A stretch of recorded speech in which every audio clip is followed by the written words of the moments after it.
Everyone ready? Moose, should we start with you? Why not? Nice to meet you. Hi. How are you? Good, thank you. Good. First question is going to be, you won everything pretty much to win international level with Spain, apart from the World Cup. What would it mean to win the Champions League this season at Arsenal? Well, good morning, everyone. First of all, sorry for my English. I'll try my best. Hopefully you can understand it. But yeah, I've been lucky enough to win a lot of trophies in my career, with the national team as well. And I know the feeling, and it's something that you cannot compare with anything else.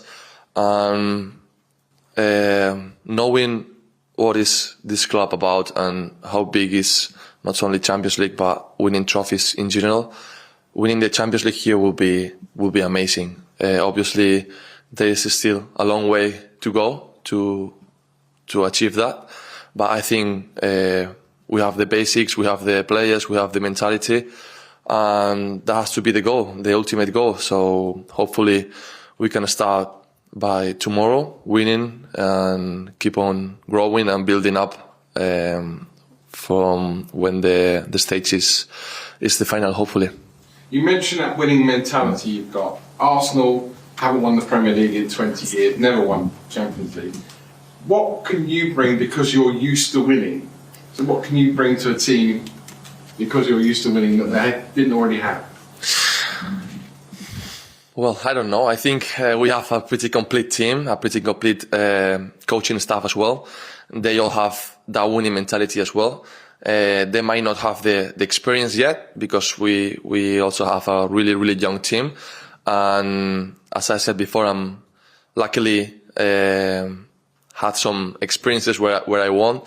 So yeah, just the experience, when you have the moment of truth, when you are in the final or in the semi-finals, to be able to keep that mentality, to keep that calmness, and try to do whatever you are doing in a daily basis, what has made you get to that stage.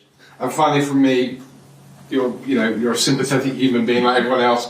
Shakhtar Donetsk, Mikel Arteta was talking about it in his press conference. They can't have the same preparation as you because of the war in Ukraine, what have you. Just outline for us on a level, player to player, how sympathetic you are to their plight. Well, a lot. Obviously, sitting right here, I cannot even think about what they must be feeling or what their life is like. But obviously, we are very empathetic, and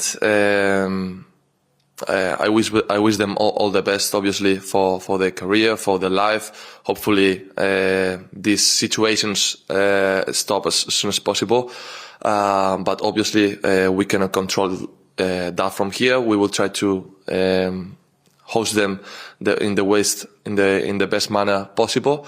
And yeah, that's it. Thanks, Moose. Thank you. Paul? Hi, Mikel. Mikel, the defeat against Bournemouth was Arsenal's first loss in 17 matches. So how good is it to have a game so quickly after a weekend like that?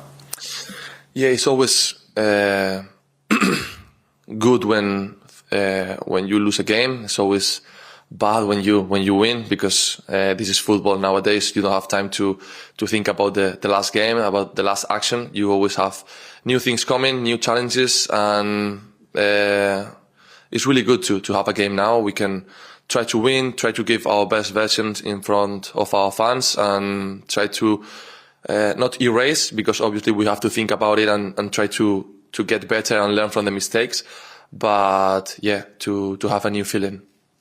Has Mikel Arteta said to you as a group of players since the Bournemouth game about eradicating some of these mistakes?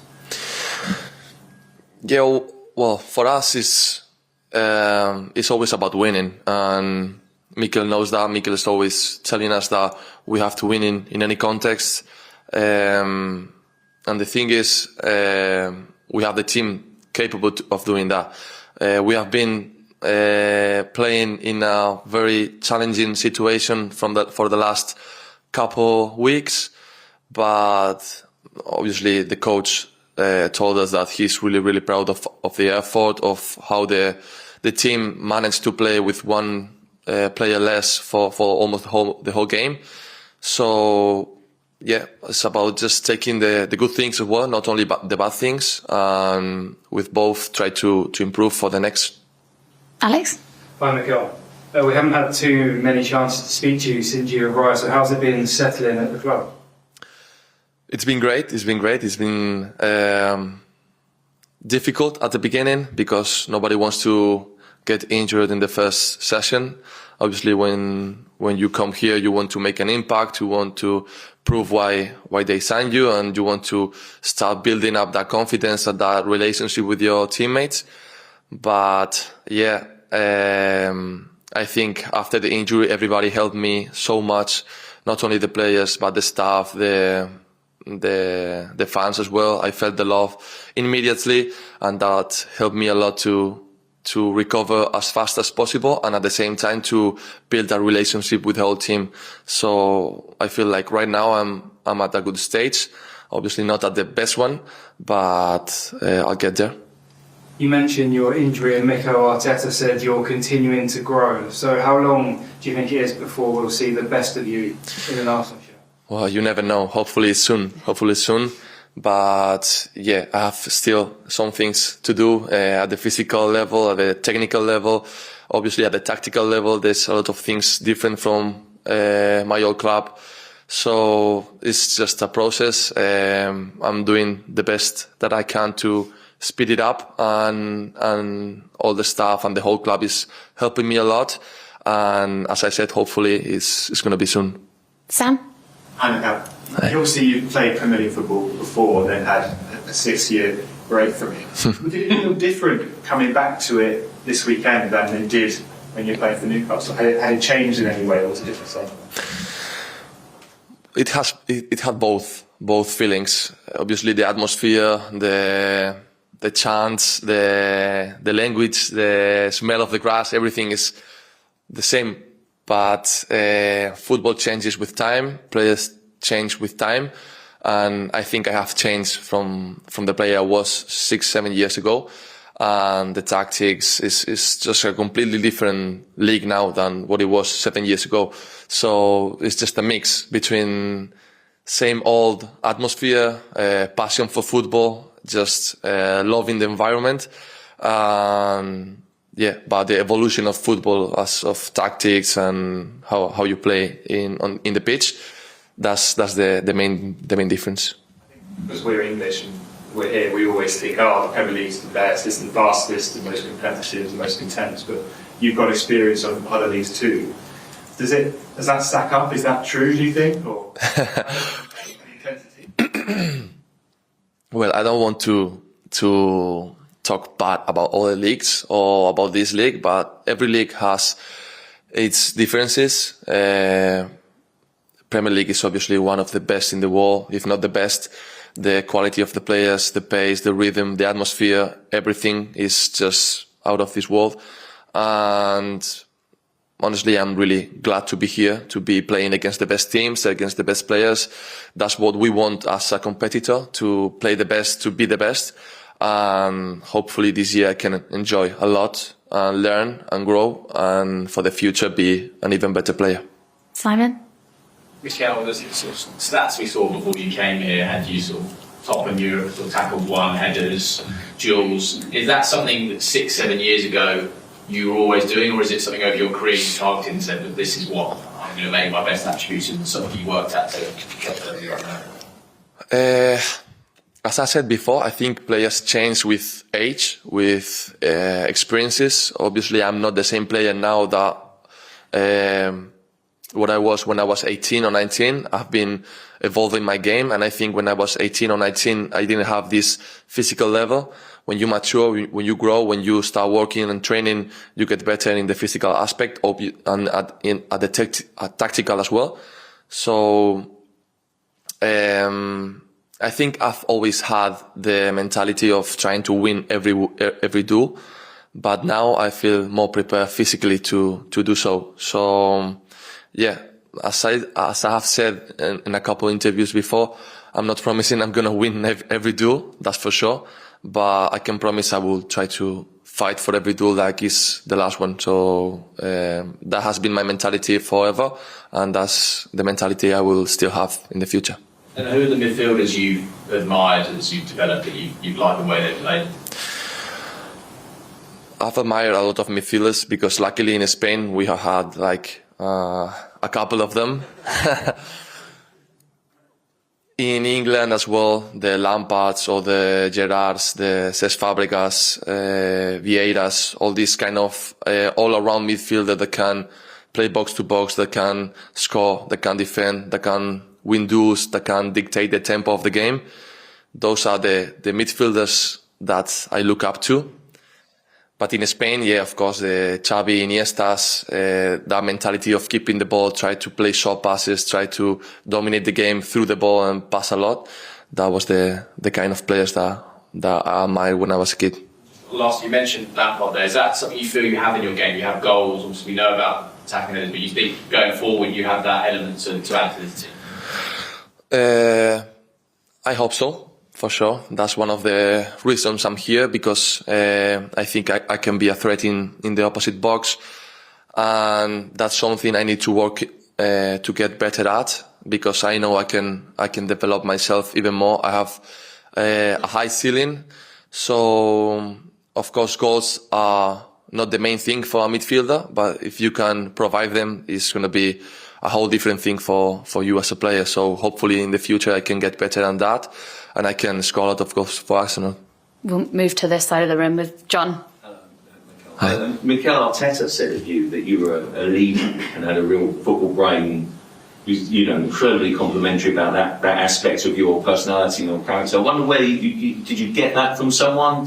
Was it as a coach been particularly influential that's made you think? And I just wonder whether long term you even see yourself going into coaching. Well, the first part, I've been lucky that my father was a footballer back in the day. And when I was growing up and I had 14, 15 years old, he became a coach, and he was coaching the academy teams in my boyhood club. And I would sit at home with him watching their games, and he would explain me things that happened in the game, more of a tactical aspect in the global team. Whereas a player, you only maybe think about you as an individual. And I think there was the first time I started looking at football as a whole, as a team, as 11 players against 11 players, and the whole tactics behind just the ball. And yes, I've been lucky to be coached by a lot of amazing coaches.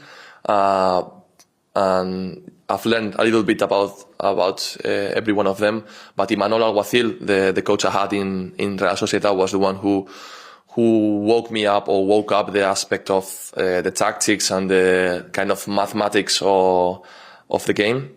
And in the future, I don't know, I love the tactics, I love the football, I love being around football, but I see how coaches age, and I don't know if I want that for me. So let's see in the future. Don't try to retire me yet. I guess we saw a lot of you, and in the Euros, you obviously had a special time. How much of a big point in your career was that, and sort of as a learning experience? I mean, blimey, you broke our hearts, but but it was clearly a really special summer for your generation. Absolutely, it's been probably the best summer of my life because of a lot of things that have happened. But winning the Euros, for sure, it has changed my life to the best. In the football aspect as well, signing for Arsenal, winning the Euros is amazing. It has been a dream come true. I grew up watching the Xavis and Iniestas that I told you guys just a minute ago, winning World Cups and Euros, and you thought about them as legends, and now you are the one winning a Euro, so it's just kind of crazy to me. but it's just amazing. Yeah, amazing feeling. Nick? Hi, Mikel.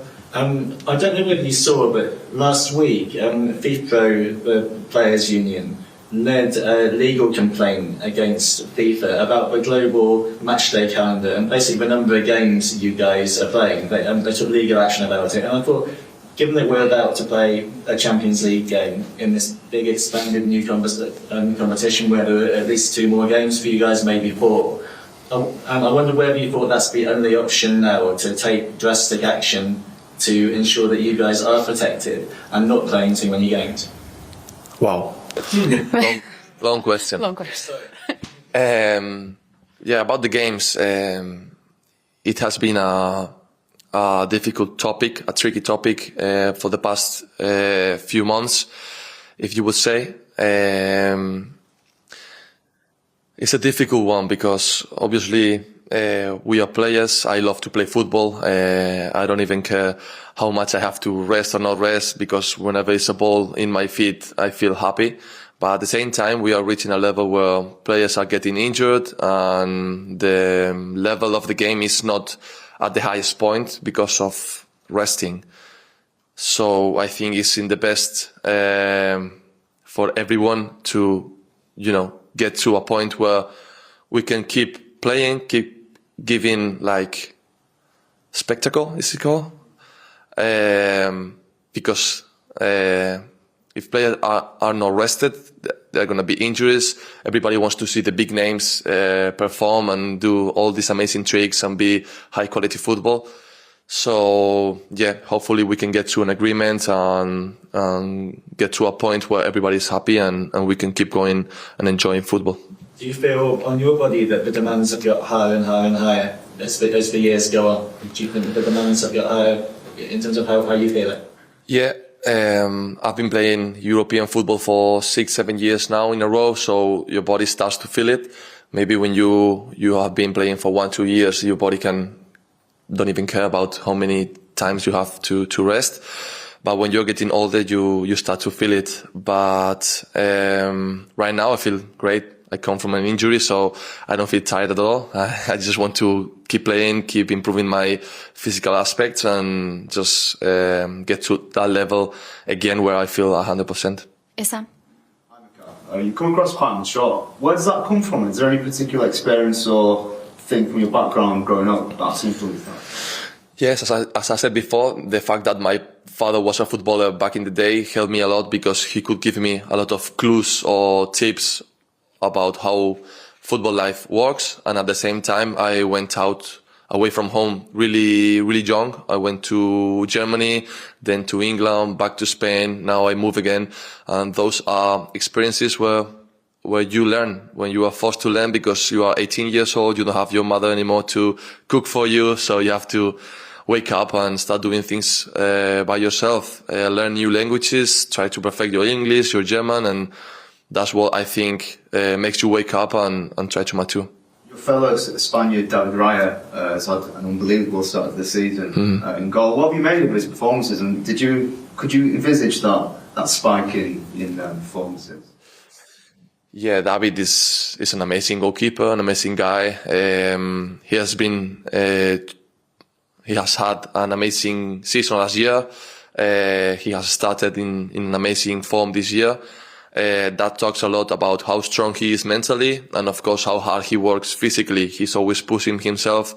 I am lucky enough to play with him in the national team as well. You can see him performing really good there. He's always working hard even when he's not playing. So yeah, that's just a good example for everyone for what we should do. Just keep working, keep trying to push ourselves even if we are in a good position. So yeah, hopefully we can all learn. I think everybody has the same mentality as him and we can start getting a better performances. Last couple, we'll start with Jordan. Hi, Mikel. In the past, Arsenal have been criticised for not being physical enough or making a bit. Mikel Arteta has built this team of giants. I mean, and you're one of them. Just how much does it make a difference when you're in that tunnel and you're lining up with your teammates and you're all 6 foot plus and down the opposite? Is this something that a team needs? Yeah, sometimes it's crazy, I'm gonna tell you, because I am in the corridors or in the training ground just walking, and back in my old club I used to be one of the tallest, so everybody was smaller than me, and now I look around and everybody's taller than me, so it's just, we look like a basketball team now. But yeah, I mean, football now is just changed, and now you need a strong team. Physicality is key. We need to be the most complete team possible. You need the physical aspect, the technical aspect, the tactical one. You need to be a total team if you want to achieve big things, as we do. So yeah, it's not only about being tall and big. It's always, as I said before, the mentality. If you're big but you don't go with the 100% of your intention to win the ball, it's just nothing. So the main thing is the mentality, and I think that we have that. Well, with that size, you can then win set pieces and you can score from set pieces, and you must have seen that in training already. Just how good is this Arsenal team in terms of even in training, scoring from set pieces, and just how much work goes into it that you've seen already? Into set pieces or in general? Yeah, it's something that, as I said before, football is evolving, and set pieces is something that is evolving too. Everybody is paying a lot of attention to set pieces because it's a big part of the game, and you can win or lose a lot of games because of that. And here we try to train it a lot. We have the good staff members, we have the good players to do that, the physical advantage. Is something that if you try to get 100% out of it, you can win a lot of games. Last two, one with Art and then Kaya. Hi, Mikel. I was just wanting to ask about your time with Martin Odegaard at Real Sociedad, and what you remember of the young man that you were with. Could you envisage him becoming captain of a team like Arsenal, and also how you guys kind of play together in the field? It has been a long journey for him and for me. That finishes now playing together again. We played, I don't even know, maybe 4, 5, 6 years ago, and I saw him as this really talented kid that was just magic on the number 10 position. He made my job really easy because he's the one who moves really good on the pockets, and he turns, he plays quick. Me as a number 8 back in the day, I used to find him a lot, and he used to make my passes better. So yeah, it's amazing how he has evolved, how he has developed. Now he's a grown man. He's now the captain, the leader of this club, and you can see the maturity in his voice, in his acts, how he talks to people, how he behaves on the pitch. It's great to be back with him again, and hopefully we can keep building up that relationship, the connection that we had. And lastly with Kaya.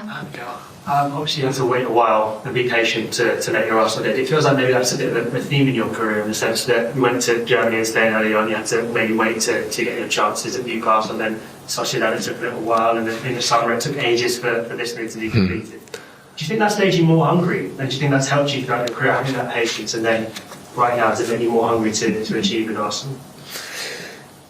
I don't think it has made me more hungry, because I've always have that hunger to achieve goals, to win or not to lose. Call it whatever. I'm a really bad loser. I don't like losing at anything. So the hunger has always been there, and now I am surrounded by people that has the same hunger, that want to win at all costs, that want to not only win but do it in the best way possible. And that's something that motivates me. That's something that gives me the belief that we can do it. We can win big things. There's a long way to go still, but I think we have the capacities, and we have the players, the mentality, and I'm really happy to be around people that feel the same way as I do. Cool. We'll end it there. Thanks, guys. Thank you. Thank you. I was about to say you're in Thank you. good plan. No, I was getting tired at the end. My brain wasn't working anymore. Scarlett will confirm it's way better than Moscow. It's way better. Thank you. Thank you, guys. Thank you, guys. Thanks so much. See you all tomorrow. Good luck for us.